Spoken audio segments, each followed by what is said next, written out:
This is the remarkable story of a filmmaker's fascinating life in an untamed corner of Africa.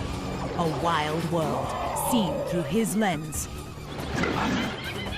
Capturing the dramatic and sometimes tragic events that affected the magnificent wildlife of Kruger National Park. He is Jürgen Józefowicz. My life in Kruger gave me the opportunity of realizing my dream of living with lions.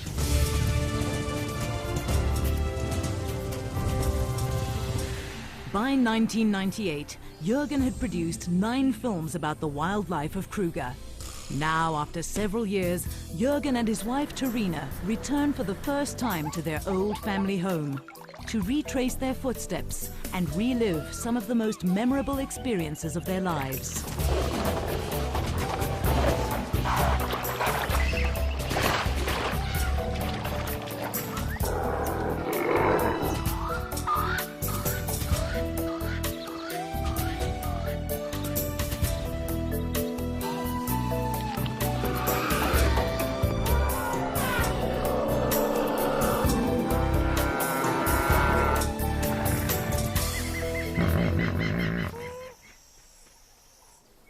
For Jürgen, today is a very special day. He steps out from behind the camera and meets his favorite animal face to face at the lion breeding project of Chukudu, a private game reserve near the Kruger National Park.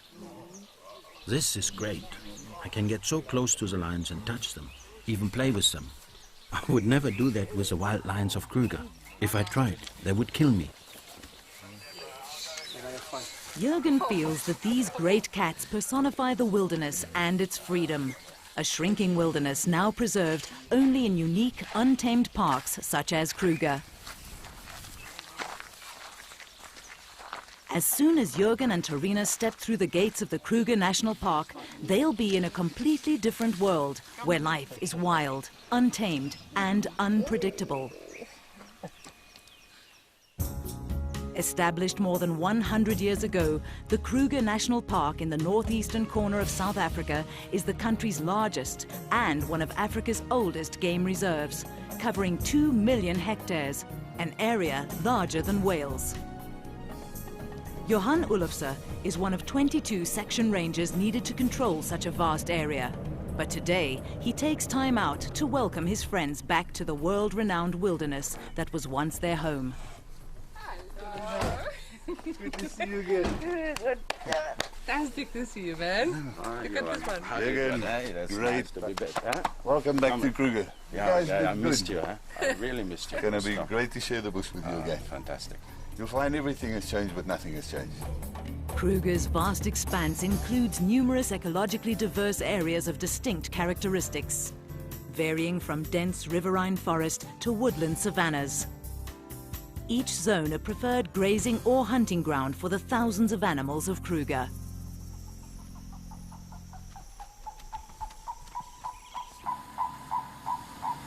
During their 12 years in the park, Jürgen and Terina lived, filmed and photographed in most of these areas. The outcome, a unique collection of sequences depicting some of the most dramatic events in the lives of the animals of Kruger.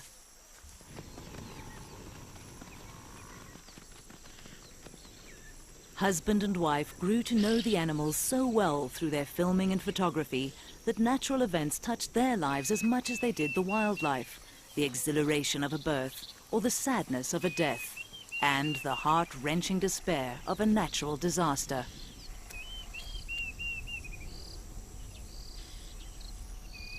To film wild animals, you have to think like them.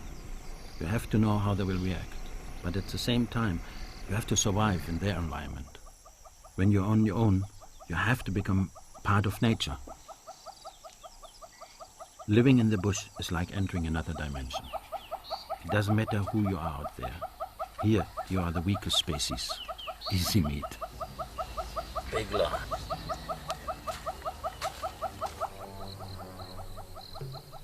Approaching wild animals is not for the faint-hearted, and only an experienced tracker should risk a close encounter with the king of beasts.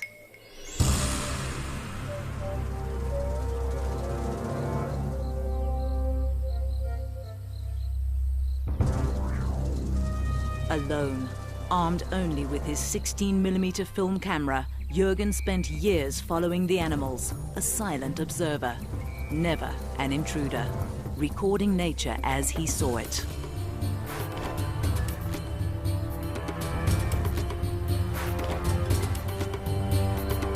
Lions became Jürgen's favorite subjects. They epitomized a power and freedom in the wild which man has lost. Kruger is lion country. For 8 years I followed one pride that hunted this area. These could be some of the cubs that I watched grow, but I don't think they remember me. Jürgen thinks back to 1989 when he first met a very special male which he named Hanglip. At that time, Hanglip and his brother had just taken over the pride. For the next 8 years, Jürgen watched as Hanglip maintained his authority. This is an incredible achievement for a lion. Research shows that most lions rule a pride for no more than 4 years before being ousted by a younger, more powerful male. When Jürgen first met Hanglip and his pride, the family group was small, with only 2 males, 4 adult females, and a few cubs. Under his reign, the pride grew steadily throughout the dry cycle that gripped Kruger Park. Hanglip was a fantastic male, confident of his power, and he accepted me. He allowed me to follow the pride when they went hunting, and I was fascinated by their strategies.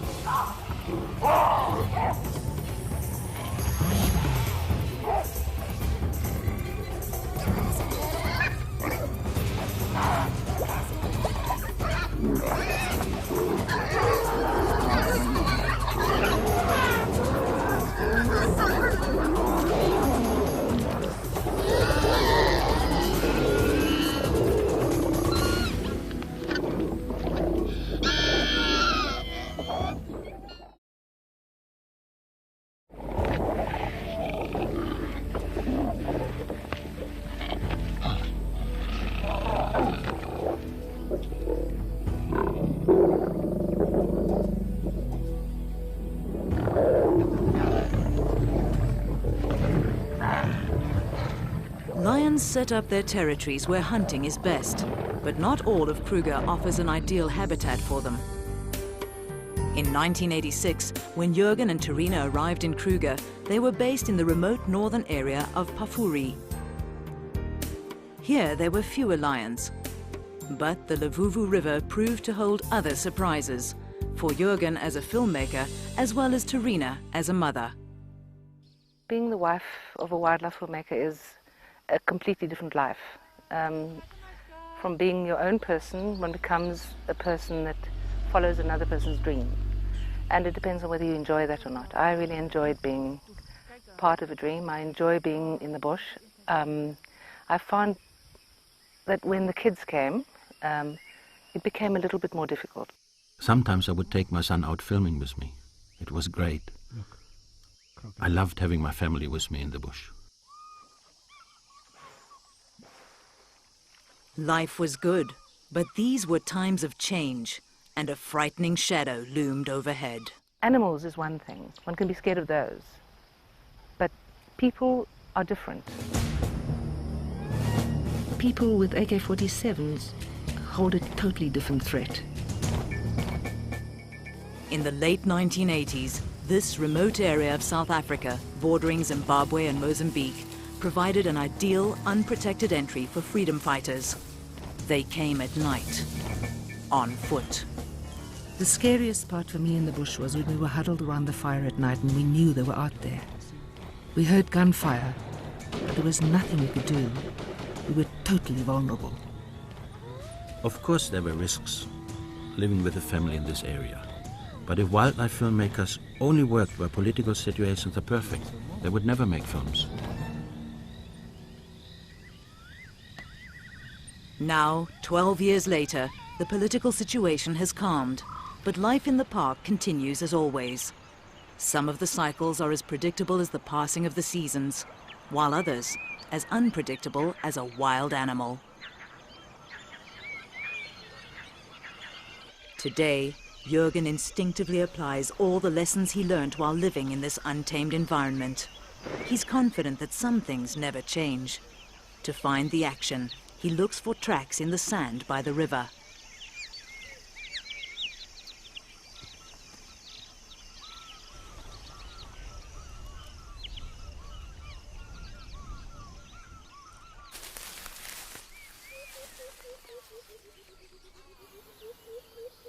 In the wild, you can never let your guard down. Jürgen moves in close. 4, 3 meters from the jaws. From experience, he judges that this would be a safe distance to film, close enough to get a good shot, but far enough not to be attacked.